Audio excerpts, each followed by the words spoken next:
Mesdames et messieurs, bonjour à toutes et à tous, bienvenue dans un nouvel épisode d'En Roue Libre. C'est parti, deuxième épisode du mois d'août, presque.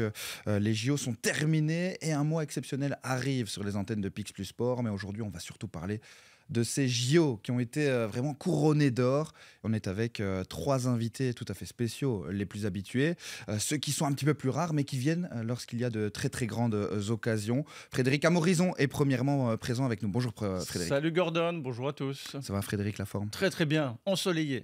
Ensoleillé, un petit peu comme l'or qui règne sur les médailles belges en cyclisme. On y reviendra donc dans cet épisode. Julien Gilbert est aussi présent avec nous avant un Tour de Namur. On en avait déjà parlé dans l'autre épisode. Le Tour de Namur approche du cyclisme et encore du cyclisme. Du cyclisme, mais oui, et dans la foulée de ce magnifique week-end ponctué d'or pour la Belgique et le Tour de Namur qui commence effectivement dès mercredi pour 5 étapes.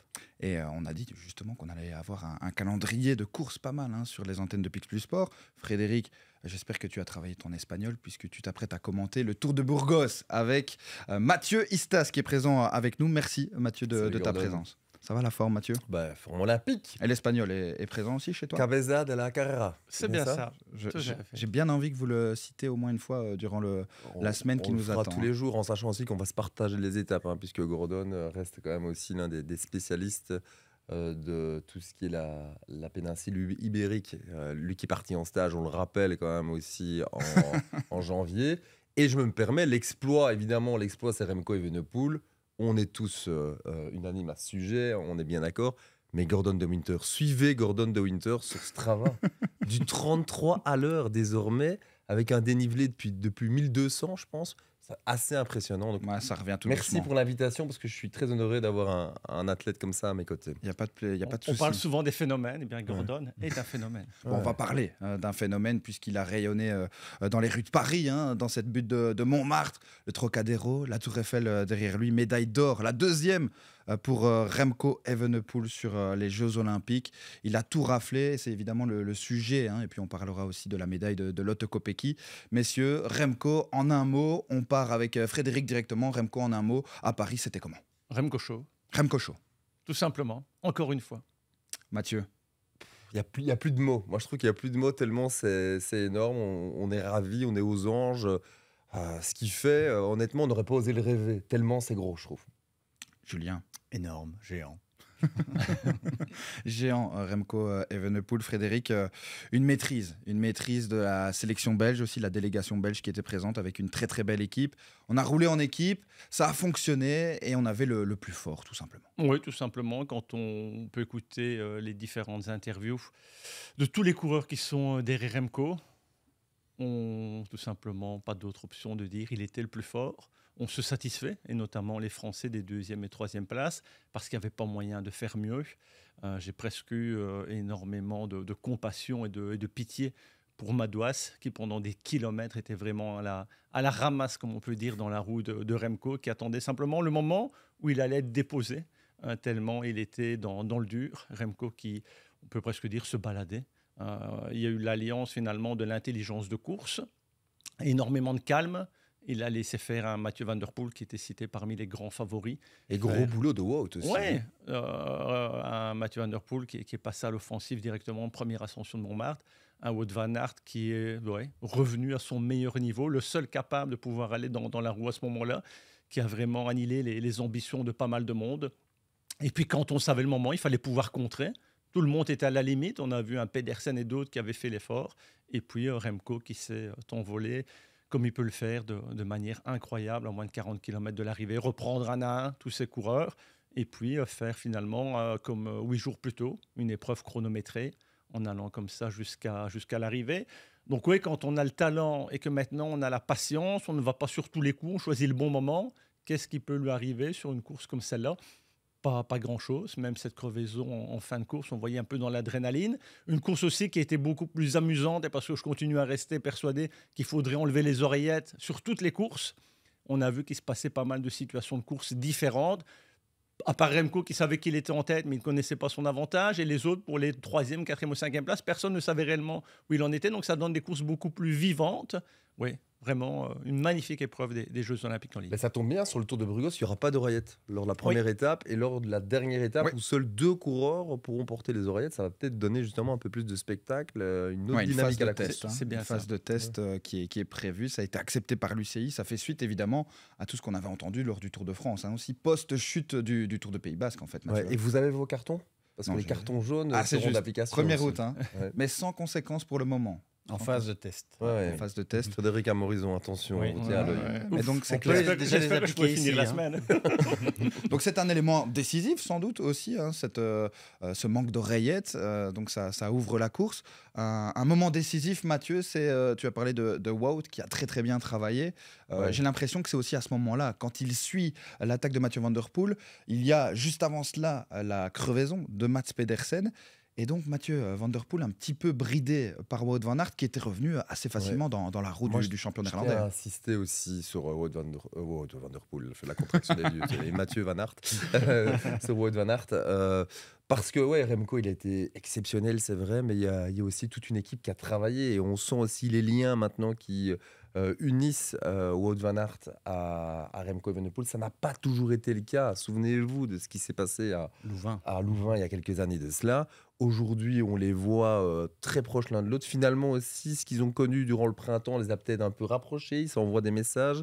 Je trouve ça beau aussi. Bravo à Remco, on est tous d'accord par rapport à ça. Mais il y avait vraiment une équipe aussi qui a travaillé derrière et on sent que tout le monde est content pour lui et tout le monde a travaillé pour lui. C'est pas toujours évident, Fred, Julien, vous allez, je pense, être d'accord avec moi, de fédérer un groupe derrière un leader. Quand on a un leader comme celui-là, vous allez me dire, c'est difficile d'aller dans une autre direction, mais c'était très clair et ça se voyait aussi la fête à la Belgium House. Tout le monde était heureux pour lui. Ouais, justement. Qu'est-ce qui a changé dans cette délégation belge? Tu en parles, Mathieu. Remco, Wout, une cohabitation parfaite. Tu parlais de certains épisodes où c'était parfois un petit peu compliqué. C'est quoi? C'est un rééquilibrage. Remco a l'humilité. On sent tout de même que son comportement a un petit peu changé. Il a l'humilité, forcément, il devient plus mature.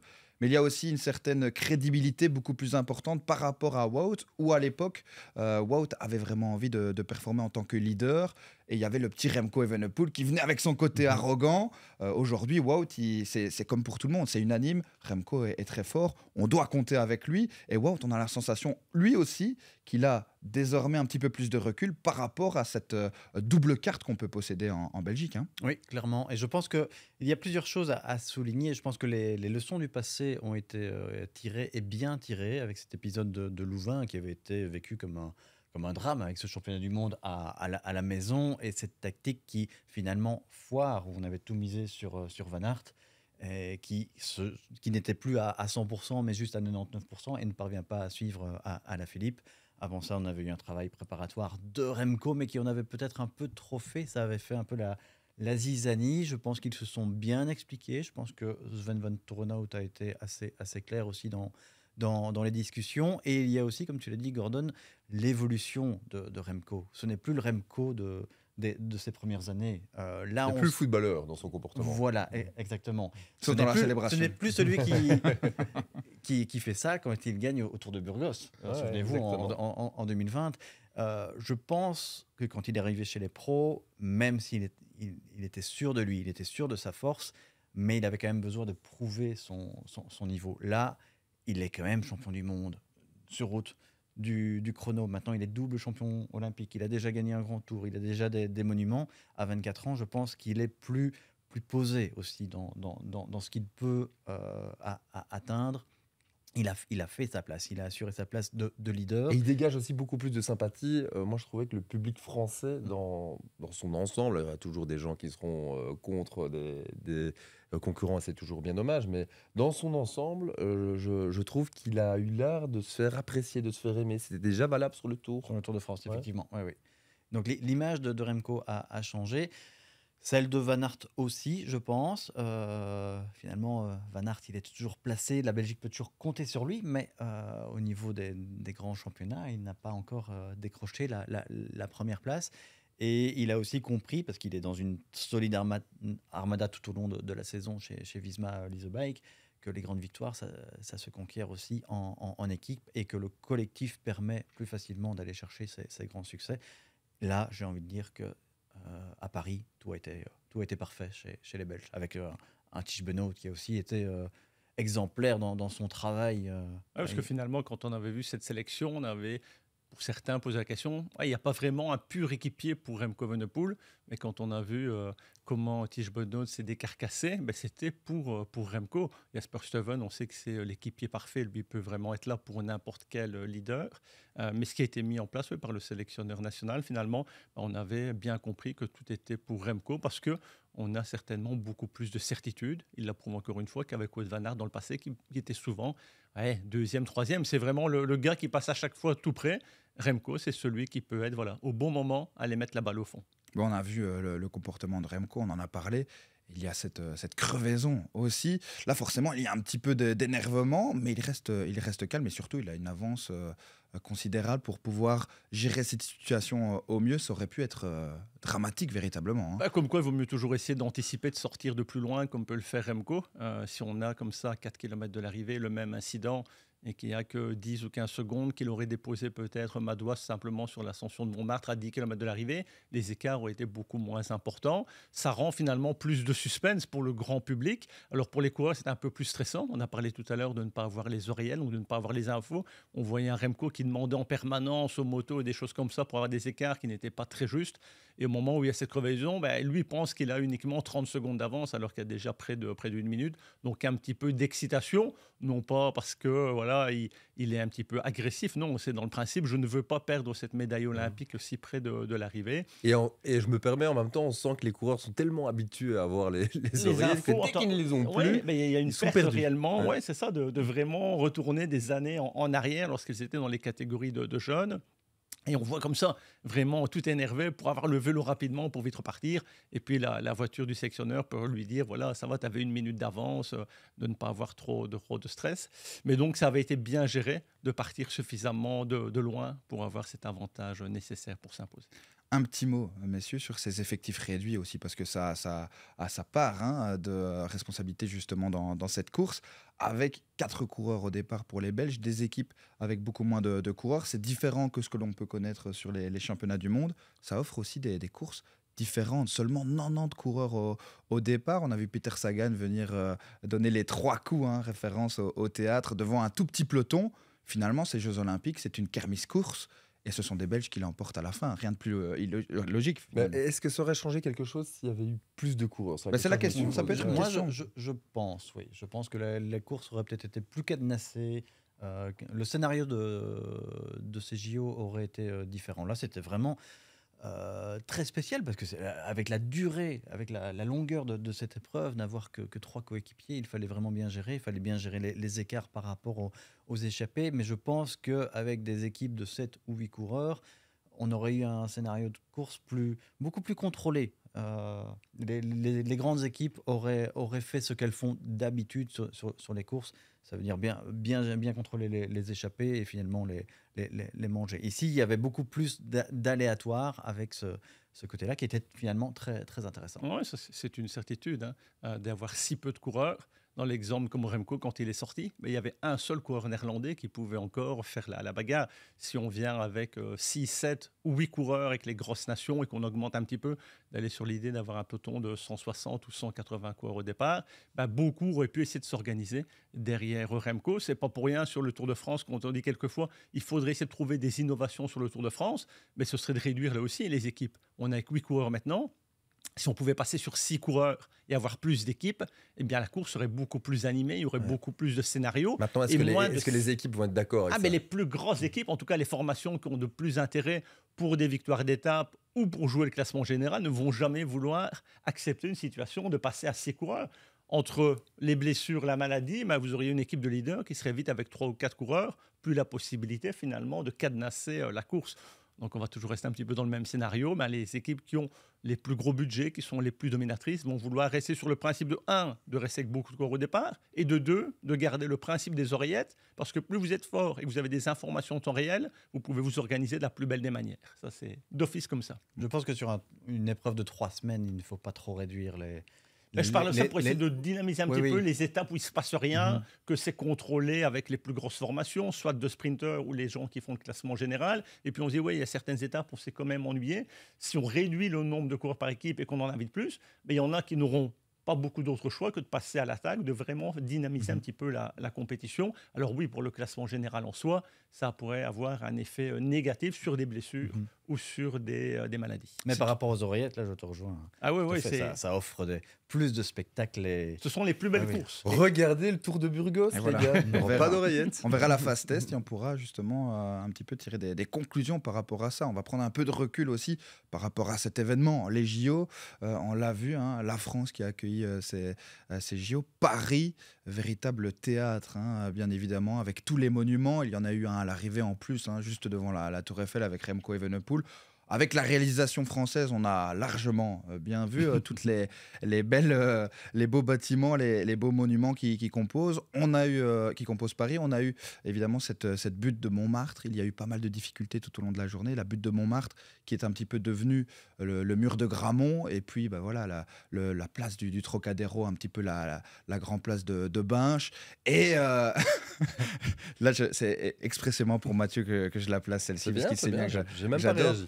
Et on a donc finalement notre Tour Eiffel à nous, Remco qui s'impose. Un mot sur l'organisation de ces JO, sur ce parcours. Ça a été réussi de A à Z, hein, Frédéric. Pas évident, je me permets moi aussi de proposer un tracé en tenant compte aussi des différents sports, des différentes localisations des sports. Et ça, c'était le gros challenge aussi pour l'organisation, de faire en sorte que le parcours soit intéressant. Mais il y a tellement d'événements dans cet événement que c'était un équilibre qui n'était pas évident à trouver. Et au final, je trouve que c'est une super édition des Jeux Olympiques. Évidemment, globalement, tout le monde est d'accord. Il y a plein d'échos positifs. Mais aussi, là, je parle spécifiquement pour cette course de vélo. Je trouve que c'était top. C'était vraiment très agréable. J'aurais voulu y être. Ça donnait envie d'y être, en tout cas. Ouais, l'accès gratuit, accès gratuit pour aller dans Montmartre. Et Julien, Montmartre... 5 rangées de spectateurs, c'était exceptionnel. Je n'y étais pas malheureusement pour sentir cette ambiance, mais après je me suis dit mais pourquoi pas ne pas introduire cette butte de Montmartre sur la dernière étape du Tour de France. Ouais, ça serait et donc retirer un petit peu cette étape qui certes est là pour célébrer les vainqueurs, mais vraiment faire une course en elle-même avec un vrai parcours, avec une vraie bosse où des coureurs peuvent aller chercher une vraie victoire. Sans peut-être retirer l'identité de cette dernière étape avec le sprint attendu sur les Champs-Élysées, mais cette butte de Montmartre pourrait aussi offrir plus de spectacles. Il faut appeler Thierry Gouvenou directement. Voilà, oui. Moi, je pense que ce sera fait, avec le succès que ça a eu. C'était grandiose, tout simplement.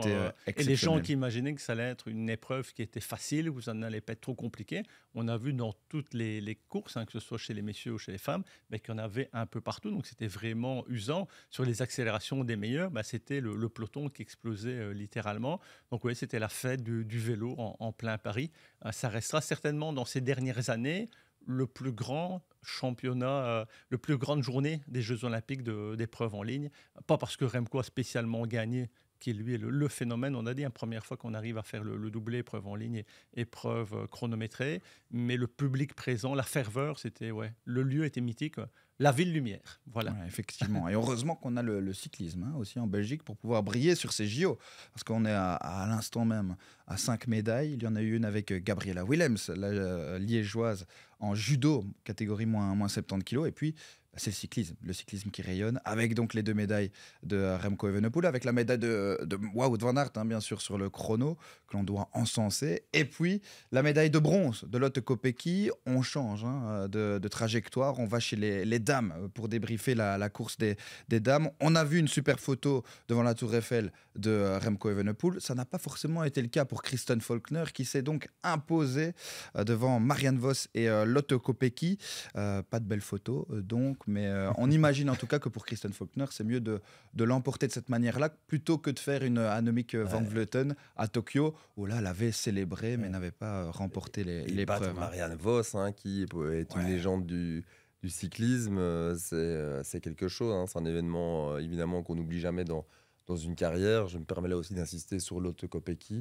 Finirait par banaliser la médaille de bronze de Lotte Kopecky, qui est quand même exceptionnel. Là aussi, c'est parce qu'on a Remco, tout le monde parle de Remco. Vous lisez la presse francophones et néerlandophones au lendemain de la victoire, tout le monde parle de Remco. Remco gagne le samedi, l'autre gagne le dimanche. On en parle un peu moins, mais cette médaille de bronze, elle a une réelle valeur, hein, Julien. Clairement. Et elle confirme le statut de Lotte au plus haut niveau avec son maillot de champion du monde qu'elle porte vraiment bien. Et je pense que là, c'était fort important pour elle de décrocher cette médaille. Si elle avait terminé quatrième, ce qui aurait pu être le cas dans ce sprint si serré, il y aurait encore eu cette énorme difficile. Hein, et elle en a parlé en conférence de presse. Elle voulait effacer la déception de Tokyo, où elle avait terminé aussi quatrième. Et là, elle a obtenu cette médaille qui ce n'est pas la victoire, mais c'est quand même une victoire pour elle. Effectivement, il faut célébrer comme tu le dis, Mathieu, mais est-ce qu'on ne peut quand même pas être un petit peu déçu ? Alors déçu, attention à prendre avec des petites pincettes, mais le scénario de course n'a pas été forcément à sa faveur. Elle est parvenue à revenir sur la tête de course dans un très très beau scénario. Hein. D'ailleurs, c'était un spectacle phénoménal. On a quand même la sensation que entre Marianne Vos et Lotte Kopecky, il y avait moyen de mieux faire suite à l'attaque de Kristen Faulkner. On ne peut pas être un petit peu déçu tout de même. Il n'y avait pas mieux à aller chercher, Frédéric ? On peut toujours faire mieux, puisque c'est une médaille d'or à aller chercher, ça c'est d'office. Mais par rapport à... Rabat-joie, ce groupe. Oui, c'est ça, mais il peut toujours faire mieux. Mais c'est parce qu'on a parlé de sa moyenne à l'entraînement. Lotte Kopecky, Remco Evenepoel, c'est l'excellence. L'excellence, c'est l'or, c'est la victoire. J'ai envie d'étudier quelles étaient les possibilités pour aller chercher cette victoire sans pour autant, évidemment, réduire la performance de Lotte, bien sûr. J'ai envie de dire qu'avant ici, le Tour de France de Remco et ses doubles médailles d'or aux Jeux Olympiques, qui était la plus grande star du cyclisme en Belgique, c'était Lotte Kopecky, qui peut gagner sur tout type de parcours. Maintenant, Remco, aux yeux du monde entier, c'est devenu la plus grande star, ça c'est une certitude. Le souci avec Lotte, oui, c'est que quand elle ne gagne pas, on dit « Ah, c'est bizarre, elle est rapide, elle est explosive, elle peut tout faire ». Maintenant, on parlait de situation de course dans la dernière émission. Peut-être chez les messieurs, on aurait une surprise de qui pourrait être champion olympique. Eh bien, il n'y a pas eu de surprise. C'est Remco qui a assuré son statut de favori. Eh bien, dans la course féminine, on a eu une surprise. On peut imaginer que la lauréate allait jouer là à la gagne. Une hésitation dans le final entre les meilleurs. C'est la moins rapide au sprint, elle tente sa chance. Et puis derrière, tout le monde est un petit peu à la limite. On n'y va pas tout de suite. Et on va se disputer une place pour la médaille d'argent. Et puis Marianne Vos, malgré son âge, c'est l'expérience. Donc elle s'est battue pour aller chercher une médaille. C'est très bien, c'est une 3e place, c'est même excellent. C'est même pas que c'est bien, c'est excellent quand on parle de qualité tout au long des saisons de Lotte Kopecky. Et puis ça n'est pas fini. Elle va passer simplement maintenant sur la piste où elle a peut-être encore bien plus de chances de pouvoir là aller chercher aussi une médaille.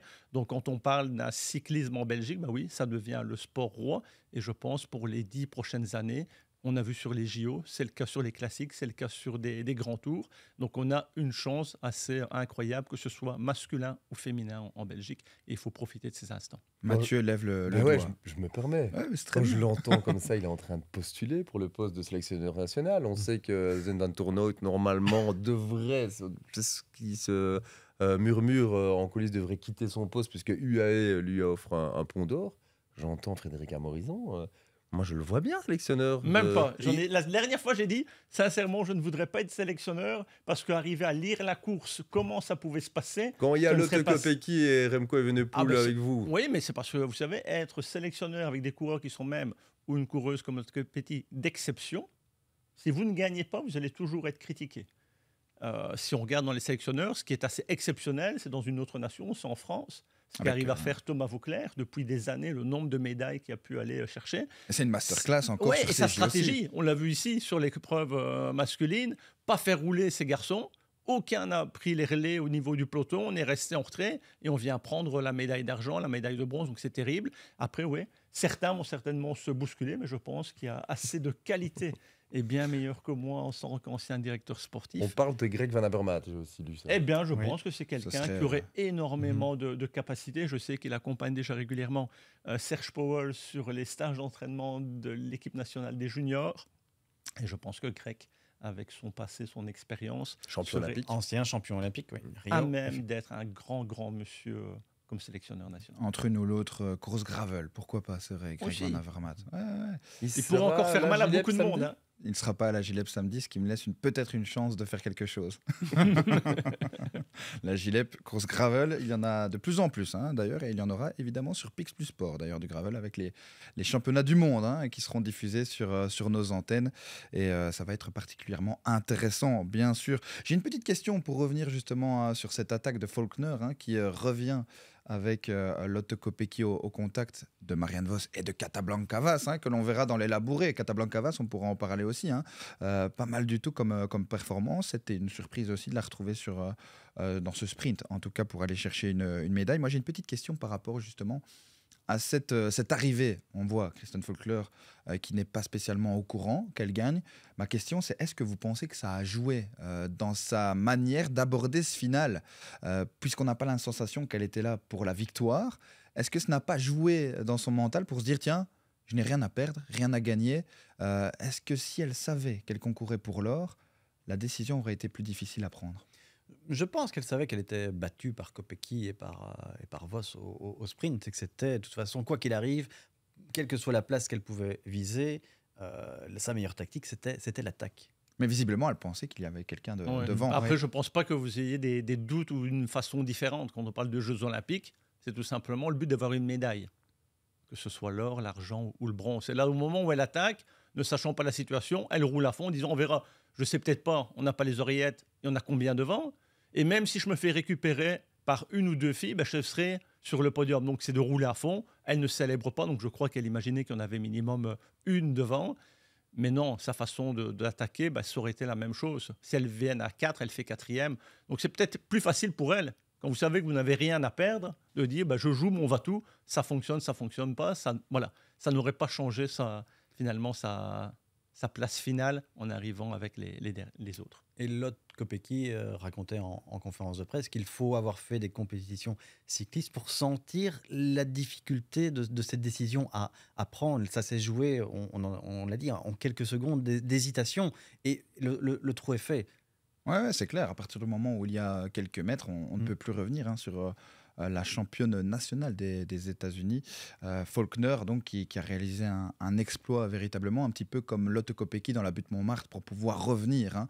Quelle attaque Mathieu, quand on la voit attaquer dans cette butte Montmartre, on peut se dire logiquement qu'elle était peut-être la plus forte ce jour-là, mais qu'elle a utilisé beaucoup trop d'énergie puisqu'elle a couru un petit peu à contre-temps. Ouais, mais en même temps, ça reste une course tellement à part. On dit souvent les championnats sont deux moments dans la saison, championnat national, championnat du monde. On peut parler des championnats d'Europe aussi. Bref, les championnats en général sont des courses à part. Les JO, c'est encore plus à part par rapport aux championnats. On a expliqué les raisons tout à l'heure. Moins de concurrentes au départ. Il y a tous ces éléments-là qui doivent être pris en compte. Et je trouve que dès qu'on a une médaille, alors, on doit pas être déçu de la médaille de bronze de Kopecky. Dès qu'on a une médaille, c'est une satisfaction, c'est beau. On lui aurait dit avant, écoute, Lotte, tu auras une médaille, je pense qu'elle aura signé dès demain. Ouais, c'est clair. Mais je pense qu'une médaille au championnat d'Europe aurait été une déception. Mais là, il y a la valeur de la médaille aux Jeux Olympiques qui est un cran clairement au-dessus par rapport aux mondiaux. Effectivement, donc un week-end ensoleillé, un week-end en or, donc avec nos deux superbes athlètes, nos deux superbes cyclistes, Remco avec Lotte Kopecky, sans oublier ceux qui ont participé donc à ces très très belles performances. On va passer à notre séquence, à la séquence préface hein, après ces JO, puisque comme on vous l'a dit, il y a du très lourd qui approche sur Pix Plus Sport avec le Tour de Burgos qui commence ce lundi jusqu'à vendredi, et puis après on aura le Tour de Pologne et le Tour d'Allemagne, et on terminera ce mois d'août avec la classique mur hein, à Grammont. Ça promet en tout cas. Et on est ici avec le commentateur principal, tout de même si je vais venir on faire forme une quelques petits équipe, hein, Gordon. Oui, mais bon, hein. Vous êtes quand même le patron, avec Mathieu. C'est pour ça que vous êtes là aujourd'hui. On forme une équipe. On est donc à jour J du départ du Tour de Burgos. Un Tour de Burgos à 15 jours de la Vuelta. On a l'habitude hein, chaque année. C'est une épreuve préparatoire pour la Vuelta. Et au niveau de la start list, Mathieu, tous les champions qui seront sur la Vuelta sont là. Du beau monde. Hein. La Visma Lease Bike qui nous propose super équipe. Il y a Tolède qui est là, il y a Kuss bien sûr. Et puis il y a Canneuil de Brooks. Canneuil de Brooks, on a envie de savoir où il se situe aujourd'hui. On avait beaucoup d'attentes le concernant par rapport au Giro. Il était revenu sur le Tour de Suisse. Gordon, que tu avais commenté avec Gérard Bullens. On était resté un tout petit peu sur notre fin. Donc, Mais il avait été malade avant. voilà, Je pense qu'il était exactement. sa revenu défense. un Ouais. peu trop vite. après. Mais donc là aujourd'hui, on est au début du mois d'août, on est curieux de voir ce que ça va donner.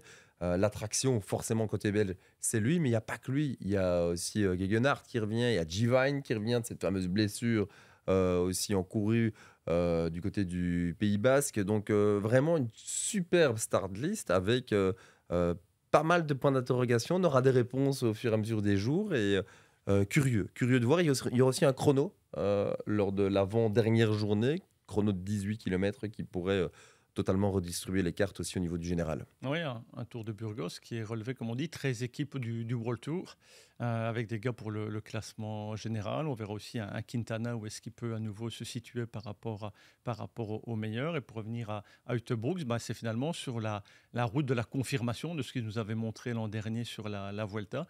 Donc certainement beaucoup d'ambition, une épreuve difficile, contrairement au Tour d'Allemagne et même au Tour de Pologne en termes de dénivelé, on est sur quelque chose de plus difficile. Changement au niveau des étapes, puisque l'étape Rennes qui était habituellement placée le dernier jour est maintenant mise le mercredi. Donc il faudra être assez vite présent. Et puis d'autres qui vont pouvoir sur l'étape d'aujourd'hui, ce lundi, et sur l'étape de vendredi dédiée aux sprinters. Donc un parcours vraiment bien balancé pour tout type de coureur. On parle de Kian, à noter aussi que Wout van Aert sera présent sur la Vuelta. Ouais, sur la Volta, ça a été annoncé effectivement. Donc une très très belle équipe. Et dans cette équipe, justement, Visma Lease the Bike, à 15 jours de la Vuelta, ce Tour de Burgos tombe bien avec Sepp Kuss, avec donc Jan Utebrooks. Est-ce que ça peut jouer aussi dans la définition des rôles? Parce que du côté de Sepp Kuss, finalement, la saison elle a été compliquée aussi. Hein. On n'a pas beaucoup d'informations par rapport à Sepp Kuss. Est-ce que ça peut jouer? Est-ce que Jan Utebrooks peut tout d'un coup non, mais vous savez que Il ne peut pas non plus nous faire une saison 2023 chaque année. Non, ça c'est pas possible. D'ailleurs, il la paye peut-être, hein, un petit peu aussi. Il la paye peut-être, ouais. Et c'est une grande inconnue. Je ne sais vraiment pas dans quel état de forme il est depuis son forfait pour le Tour de France. Donc, j'ai pas d'éléments non plus là, à l'heure actuelle. Regardons le Tour en de termes Burgos. de teasing, Pour Gordon de savoir Winter, il est au top. si Jan Utebrooks sera le grand leader peut-être sur la Vuelta, puisque Jonas Vingegaard n'y sera pas. Lui, il ira plutôt du côté du Tour de la Pologne. Hein. Ça, c'est une bonne nouvelle aussi pour les antennes de Pix Plus Sport. Hein. Que de qualité sur les antennes. Ouais, avec Gérard Bulens qui m'accompagnera. Julien, Jan Utebrooks, ça peut être le prochain leader sans avoir toutes ces informations-là. Est-ce qu'on peut compter sur lui par rapport à cette évolution? Tu demandes à la meilleure personne puisque tu le connais depuis pour ça. combien d'années, Kian?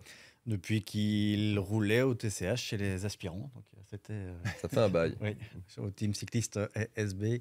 Mais je pense que ce n'aime pas trop la responsabilité du leader. Il est du leader unique. Il aime autant rouler avec un leadership partagé.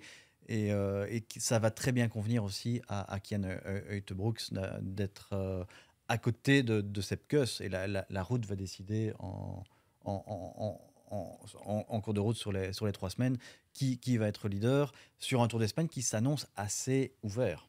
Ouais, effectivement, Avec une assez façon ouvert. différente pour Visma, contrairement à l'an dernier où Kuss avait gagné, qui venait avec l'obligation de s'imposer, de gérer la course. Ici, avec Kuss, avec Utebrooks, ils seront un petit peu plus libres, un peu en retrait, regardent un petit peu ce que les autres peuvent faire, et ça pourrait être un avantage pour Jan Utebrooks, peut-être arriver à monter encore dans la hiérarchie, et pourquoi pas viser, on avait parlé d'un possible podium sur le dernier Giro, ça s'était plutôt bien mis avant la maladie, donc ce serait, après le podium de Remco sur le Tour, si on avait un autre jeune Belge qui pourrait aller avec cette ambition, voilà, on ne sait pas aujourd'hui, on verra, on sait que Visma a la capacité à vers ses stages à Tignes notamment, d'arriver toujours dans de bonnes conditions. Voilà, pourquoi pas de voir un autre Belge sur un podium ici avec la Vuelta. Mais la grosse pression, c'est sur l'équipe finalement, qui gagne les 3 grands tours l'an passé et qui n'a encore gagné aucun grand tour cette saison. C'est le moment où jamais Pogacar n'est pas là. Donc, Mais bon, avec UAE, on sait que de nouveau, même sans lui, ça risque d'être du très lourd. On aura l'occasion d'ailleurs de préfacer le Tour d'Espagne dans un autre épisode d'En roue libre. Frédéric, tu connais très bien les catégories juniors, hein, débutants aussi. On a pu le voir notamment du côté de Gand-Wevelgem junior, de Gand-Wevelgem débutant, du Tour des Flandres aussi qu'on a diffusé sur Pix Plus Sport. Tu connais très bien un certain Duarte Marivut aussi, qui sera dans l'équipe de Givine, hein, dont tu as parlé, Mathieu. Duarte Marivut, avec Frédéric, on commence à le connaître. Hein. C'est intéressant de le voir ici déjà avec l'équipe première. pour venir faire un petit peu ses armes. Hein. Moi, je me souviens, on l'avait vu à l'ouverture de la saison. C'était sa première. Au col de Rat. Ouais.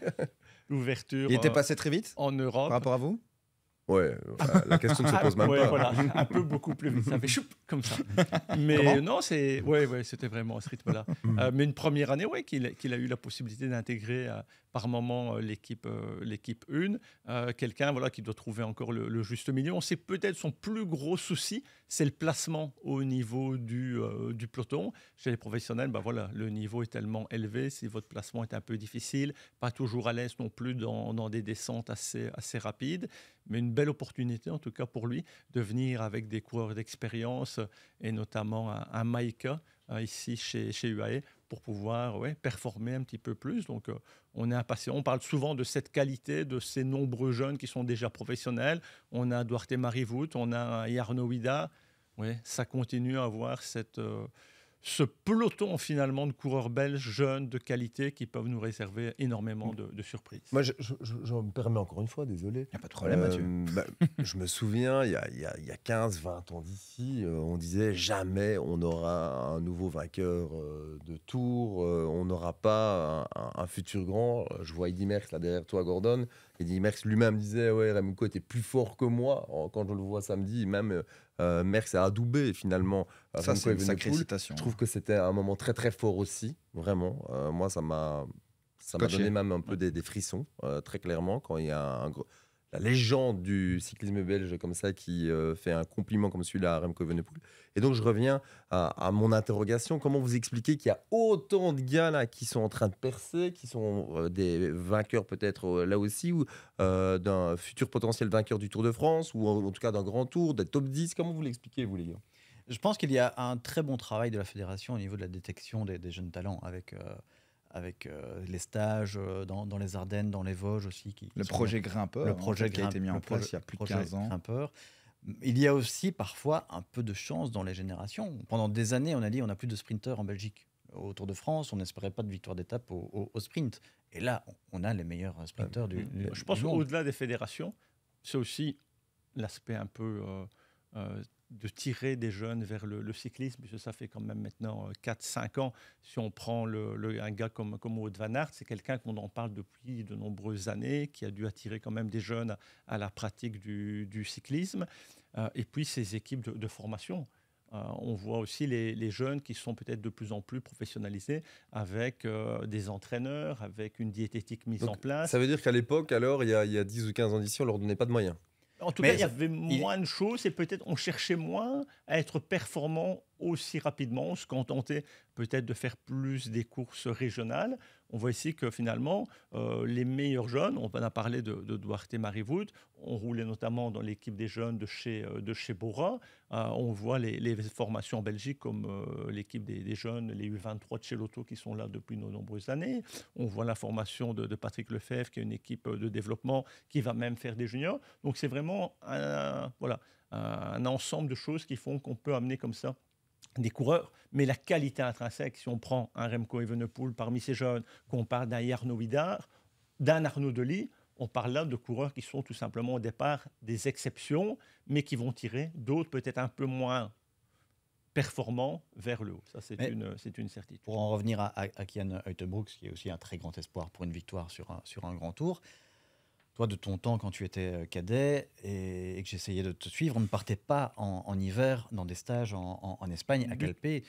Kian, il a découvert son goût pour la montagne. Il a découvert qu'il était fort en montagne quand il est parti en stage avec le TCH en Espagne. C'est dans ces montées qu'il a découvert un certain talent. Donc, je pense que toutes ces équipes de jeunes qui, avant, faisaient un rassemblement en Wallonie, qui maintenant partent s'exercer dans l'école, c'est aussi un moyen de débusquer des talents sur ce terrain-là. Oui, c'est ça, il doit faire autre chose finalement, parce que dans un passé pas si lointain que ça, on n'avait pas non plus l'ouverture des courses aussi importantes pour de nombreux coureurs belges. Ici, on voit que ces meilleures équipes de formation dès les juniors font un programme déjà très, très international. C'est pas parce que vous n'avez pas des performances sur des courses, on va appeler ça de kermesse de village, que vous ne serez pas plus à même de bien faire sur des compétitions plus escarpées. Et donc, c'est vraiment cette alliance des deux qu'aujourd'hui, on peut dire qu'en Belgique, on a parmi ces jeunes des coureurs assez impressionnants, presque d'exception. Et je pense qu'on peut être très, très heureux de la victoire de Remco Evenepoel, de toutes les autres victoires des coureurs belges, mais il y a de la relève derrière. Oui. Ce Jarno Widar qui a l'air On va en phénoménal. parler, hein. Et il y a le Tour de l'Avenir qui arrive ici au cours du mois d'août et qui sera vraiment intéressant à suivre. Je pense qu'on reviendra sur la décision de le laisser chez les espoirs l'année prochaine.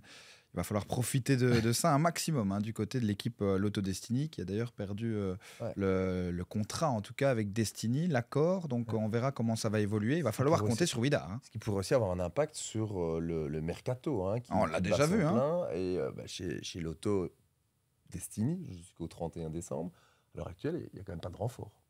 Non, pas de renfort. On perd Campenarts. On a perdu aussi Sylvain Moniquet, hein, d'ailleurs, qu'on a entendu également qu'il allait rejoindre l'équipe Cofidis, hein. Ouais, ça peut jouer, mais justement, avoir des garçons comme Widar, avoir des garçons comme Arnaud Delis, ça doit quand même aider, hein, on l'imagine, dans la recherche de sponsors. Et donc, il faut absolument, dès l'année prochaine, mettre Widar partout, ou en tout cas sur les courses. C'est bien, on disponibles. Aura un Flandrien avec Delis et un grimpeur avec Widar. Donc, on ne doit pas trop... On a vu et on pourra toujours Van compter sur Van Gils qui a été aussi. prolongé, on a Maxime Van Gils.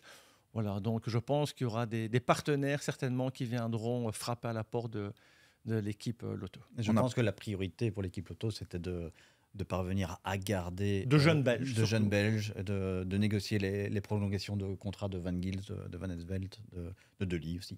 On a parlé de Moniquet qui performait bien aussi sur le Tour de Pologne et le Tour d'Allemagne. On va y aller justement sur la préface de ces deux courses aussi qui suivent donc. Le Tour de Burgos, Tour de Pologne, un beau tour, hein, de Pologne qui débute du 12 au 18, on l'a dit, avec Jonas Vingegaard comme véritable favori. En tout cas, pour le moment, dans l'état, au niveau de la start list, il est inscrit. On verra si ça évolue.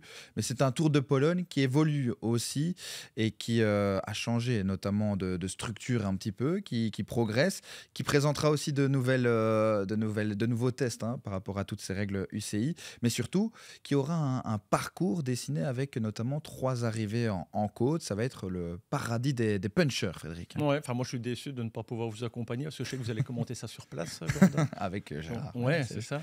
Mais à parcours, non. Après, ça reste curiosité en Pologne. Très, très intéressant. Et puis, chaque année, on a une météo qui est vraiment resplendissante au mois d'août en Pologne. Donc, de beaux monuments. On parlait des Jeux Olympiques à Paris. Énormément de monuments. Bon voyage alors à Gordon et ouais, donc voilà, c'est pour ça que j'aurais aimé les accompagner. Mais à parcours difficile, plus d'arriver au sommet. Mais on n'oublie pas que c'est surtout une épreuve World Tour, donc des points hyper importants pour certaines équipes à essayer d'aller chercher. Et puis, on a un mix dans des arrivées au sommet, des étapes pour sprinters, un Tim Merlier qui s'est déjà imposé dans le passé.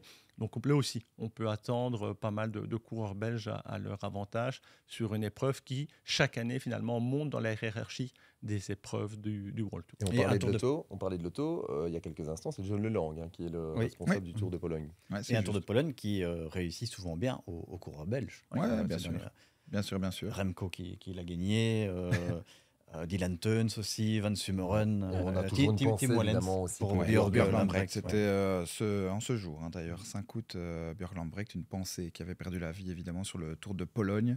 Donc on imagine qu'on aura pas mal de coureurs belges qui voudront évidemment se mettre en évidence pour respecter sa mémoire. Un coureur belge d'ailleurs qui n'était pas présent du côté du Tour de Wallonie comme ça devait être le cas, devrait pouvoir être présent sur le Tour de Pologne. C'est Thibaut Nys, Mathieu. Ouais, Thibaut Nys, c'est son papa qui avait annoncé à nos confrères néerlandophones, ici même dans ce fauteuil, ouais, normalement il devait être présent au Tour de Wallonie, sauf qu'il était blessé au niveau du genou. Ouais.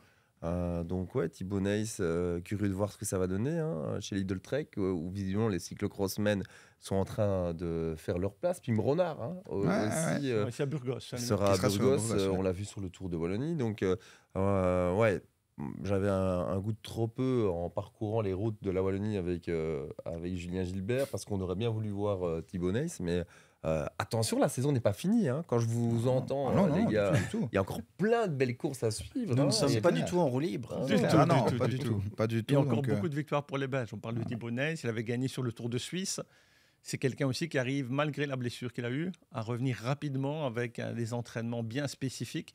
Et quand on connaît ses qualités de puncher, on a parlé d'arriver comme ça au sommet, en boss. C'est quelqu'un qui pourrait, comme il l'a fait lors du Tour de Norvège, aller surprendre pas mal de monde. Ouais, on verra. En tout cas, dans cette équipe Lidl Trek, de l'autre côté, au Tour d'Allemagne, on va mettre une équipe XXL normalement. Ouais. Pour le moment, on a seulement Mats Pedersen, mais ça devrait être incroyable. Moi, C'est en j'ai- tout cas les j'ai- dires de Maxime Ouais, Montfort, j'ai croisé directeur sportif. Maxime là sur le Tour de Wallonie. Il m'a dit on va mettre la grosse armada. Je pense vous que savez, Jonathan quand ça- Milan sera là aussi. Quand ça s'appelle le Lidl Deutschland Tour, vous ne pouvez pas faire autre chose que de mettre vos meilleurs coureurs. Un peu comme les UAE sur l'UAE Tour. On est bien Saison. d'accord. Ouais, et on rappelle donc qu'au niveau du Tour de Burgos, on prépare la Vuelta. Sur ces épreuves-là, on prépare aussi les championnats d'Europe qui vont approcher, qui auront lieu à Hasselt. Donc on comprend bien dans l'idée de l'équipe Lidl Trek que l'on va tout axer sur Mats Pedersen. Ça risque d'être explosif comme un certain Tour de Provence qu'on avait commenté ensemble,